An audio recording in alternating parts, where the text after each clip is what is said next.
Australia সফরের আগে ইনজুরিতে জর্জরিত বাংলাদেশ স্কোয়াড দল দিতে বিপাকে নির্বাচক প্যানেল ছিটকে গেলেন নাহিদ রানা। ডারডুইনে প্রথম টেস্টে পাওয়া যাবে না লিটনকে, শরীফুলকে নিয়ে অনিশ্চয়তা। জমকালো আয়োজনে উন্মোচিত হলো সাফ লোগো। বাংলাদেশের ফুটবল উন্মাদনা কাজে লাগাতে চান সাধারণ সম্পাদক। ঘরের মাঠে শিরোপা জিততে আত্মবিশ্বাসী থমাস ডুলি। আর্জেন্টিনা শিবিরে বিদায়ের মিছিল। ওতামেন্দির পর মেসি, লাউতারো মার্টিনেজ, পারেদেসদের নিয়ে গুঞ্জন। চিলিয়ান ক্লাবে ক্যালোকেলোতে যোগ দিয়েছেন বোজিনিয়া। ফিফার সেপ্টেম্বর উইন্ডোতে এশিয়াতে আসতে চায় ব্রাজিল ফুটবল দল। আগ্রহীর তালিকায় কলকাতার সঙ্গে আছে বাংলাদেশ। খবর ESPN-এ। চূড়ান্ত হয়নি প্রতিপক্ষ। এবং গার্দিওলাকে মানাতে না পেরে এবার ঘরের ছেলের দিকে হাত বাড়ালো ইতালি। 4 বছরের জন্য আন্দ্রে পিল্লোকে কোচ হিসেবে চায় আজ্জুরিরা। মঙ্গলবার চূড়ান্ত সিদ্ধান্ত। এদিকে মিরপুরে অস্ট্রেলিয়া সিরিজের প্রস্তুতি শুরু করেছে বাংলাদেশ। প্রথম দিনে প্রস্তুতির অংশ হিসেবে হোম অফ ক্রিকেটে ফিটনেস টেস্ট দেন ক্রিকেটাররা। শান্ত মমিনুল সহ এদিন ফিটনেস টেস্ট দিয়েছেন 11 জন ক্রিকেটার। সবার আগে রানিং শেষ করেছেন পেসার মুশফিক হাসান। ব্যক্তিগত কারণে প্রথম দিনের অনুশীলনে ছিলেন না মুশফিকুর রহিম আর তাইজুল ইসলাম। টানা 23 বছর পর বহুল প্রতীক্ষিত অজি সফর। বাংলাদেশ দলে একের পর এক ইনজুরির দুশ্চিন্তা। তাই কঠিন এই চ্যালেঞ্জের আগে ফিটনেসে বিন্দুমাত্র ছাড় দিতে রাজি নয় টিম ম্যানেজমেন্ট। মিরপুরের হোম অফ ক্রিকেটে ফিটনেস পরীক্ষার মধ্য দিয়েই শুরু হলো টাইগারদের অস্ট্রেলিয়া সফরের আনুষ্ঠানিক প্রস্তুতি। আর এদিনের এই ফিটনেস পরীক্ষায় নজর কেড়েছেন পেসার মুশফিক হাসান।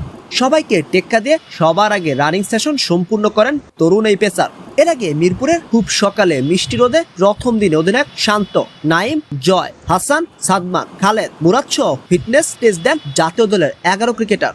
দেশীয় ট্রেনারদের অধীনে সবাই এই ফিটনেস পরীক্ষায় পাশ করেছেন।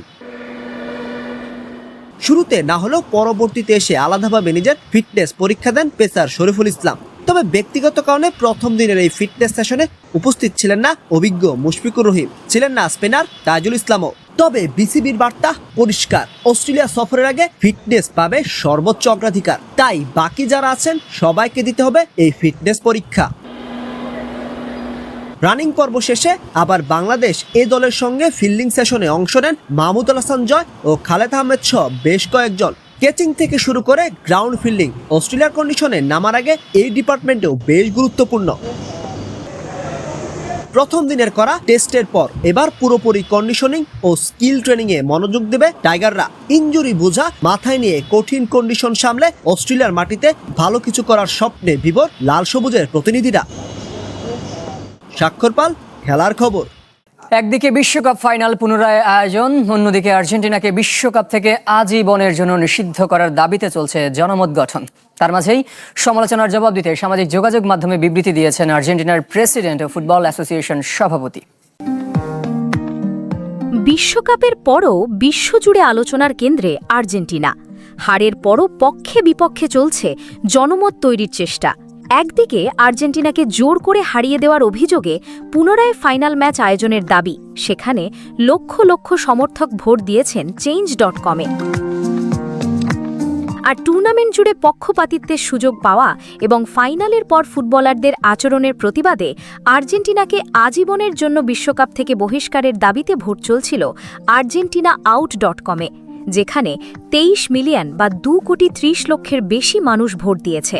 170 দেশ থেকে পড়েছে এই ভোট। চারপাশের এত সমালোচনায় মুখ বন্ধ রাখতে পারেননি দেশটির প্রেসিডেন্ট হাভিয়ের মাইলে। ইনস্টাগ্রামে একাধিক পোস্টে জাতীয় দলের পক্ষে অবস্থান নিয়ে সমালোচকদের সমালোচনা করেছেন। যখন তোমার শত্রু আছে তার মানে কোনো না কোনো সময় তুমি কোনো কিছুর পক্ষে দাঁড়িয়েছ। আমরা আর্জেন্টিনার পক্ষে দাঁড়াই। মানুষ আমাদের ঈর্ষা করে কারণ প্রায় সব ক্ষেত্রেই আমরা ভালো। বিশ্বকাপ ফাইনাল হারের সপ্তাহখানেক পর মুখ খুলেছেন দেশটির ফুটবল অ্যাসোসিয়েশন প্রেসিডেন্ট ক্লডিও টাপিয়াও, যার বিরুদ্ধে অর্থ পাচার সহ অনিয়ম দুর্নীতির অভিযোগ। তদন্ত করছে FBI, এমনকি আটকের গুঞ্জনও উঠেছিল। মিথ্যা ও পরিকল্পিত অপপ্রচারে বিভ্রান্ত হবেন না। এসবের একমাত্র উদ্দেশ্য আমাদের অস্থিতিশীল করা। যারা আর্জেন্টাইন ফুটবলের জন্য এত কিছু দিয়েছে তাদের বিপক্ষে সমর্থকদের দাঁড় করানোর চেষ্টা বন্ধ করুন। তবে মেনে নিয়েছেন ফাইনালে স্পেনের শ্রেষ্ঠত্ব, জানিয়েছেন পরাজয় জীবনের অংশ। আমরা স্পেনকে হারাতে পারিনি, তারা আমাদের চেয়ে ভালো দল ছিল, তারা যোগ্য দল হিসেবে জিতেছে, এটা মেনে নিতেই হবে। খেলের দুনিয়ায় হার মেনে নিতে হবে, যেমন জয়কে আমরা উদযাপন করি। ফেডারেশন সভাপতির মতো ফুটবলার লিয়ান্দ্রো পারেদেসও অভিনন্দন জানিয়েছেন স্পেনকে। তবে ফাইনাল হারের কষ্ট তাকে অনেক দিন তাড়া করে বেড়াবে। জান্নাতুল ইসলাম মো, খেলার খবর। বিশ্বকাপের বিস্ময় গোলরক্ষক ভার্জিনিয়ার নতুন ঠিকানা চিলি। দেশের ক্লাব কোলো কোলোতে 1.5 বছরের চুক্তি করেছেন কেপ ভার্দে গোলরক্ষক। বিশ্ব চ্যাম্পিয়ন স্পেনকে রুখে দেওয়ার নায়ক হয়ে বিশ্বের নজর কেড়েছিলেন 40 বছর বয়সী এই গোলরক্ষক। বিশ্বকাপ একজন ফুটবলারের জীবন কতটা বদলে দিতে পারে তার সেরা উদাহরণ ভার্জিনিয়া। কেপ ভার্দের বিস্ময় গোলরক্ষক তিনি। বিশ্ব চিনেছে, এবার চিলি কিনে নিয়েছে। সব জল্পনা কল্পনার অবসান ঘটিয়ে চিলির ক্লাব কোলো কোলোতে 18 মাসের চুক্তি করেছেন। 40-এ চালসে নয়, বরং প্রথম বিশ্বকাপে জোরসে নিজের আগমনী বার্তা জানিয়েছেন। পুরো নাম জোসিমার জোসে ইভোর দিয়াজ ভার্জিনিয়া। বিশ্বকাপ শুরুর আগে তাকে কজন চিনতেন, কিন্তু আজ ইনস্টাগ্রামে তার অনুসারী 29.5 মিলিয়নেরও বেশি, যা কিনা ব্রাজিলের যে কোনো ফুটবল ক্লাবের চেয়ে বেশি। বিশ্ব চ্যাম্পিয়ন স্পেনকে প্রথম ম্যাচে রুখে দেবার নায়ক ছিলেন তিনি। পুরো টুর্নামেন্টে ধারাবাহিকতার প্রতীক হয়েছিলেন তিনি। 4 ম্যাচে 390 মিনিট খেলেছেন, 18 সেভের সঙ্গে 2 ম্যাচে ক্লিনশিট। তাই তো তার প্রতি আগ্রহ ছিল অনেক ক্লাবের। মেজর লিগের দল ইন্টার মায়ামিতে যাওয়ার গুঞ্জনও উঠেছিল, তবে তার সত্যতা মেলেনি। বিশ্বকাপের আগে সবশেষ খেলেছিলেন পর্তুগালের দ্বিতীয় স্তরের ক্লাব জেএফসি। চুক্তি শেষে 1 জুলাই থেকে ক্লাব শূন্য ছিলেন। শেষ পর্যন্ত তাকে বেছে নিল কোলো কোলো, যারা চিলির একমাত্র ক্লাব হিসেবে জিতেছে কোপা লিবার্তাদোরেস। আর প্রিমিয়ার লিগেও 16 ম্যাচে 39 পয়েন্ট নিয়ে এখন শীর্ষে। দলটির সবচেয়ে অভিজ্ঞ ফুটবলার ভার্জিনিয়া। দর্শক পছন্দ বিশ্বকাপ একাদশেও জায়গা হয়েছিল ছোট্ট কেপ ভার্দের গোলরক্ষকের।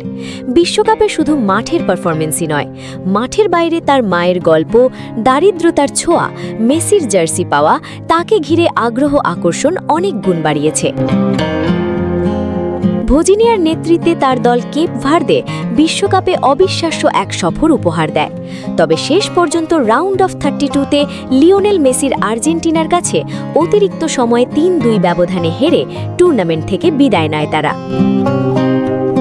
আলিশা জান্নাত, খেলার খবর।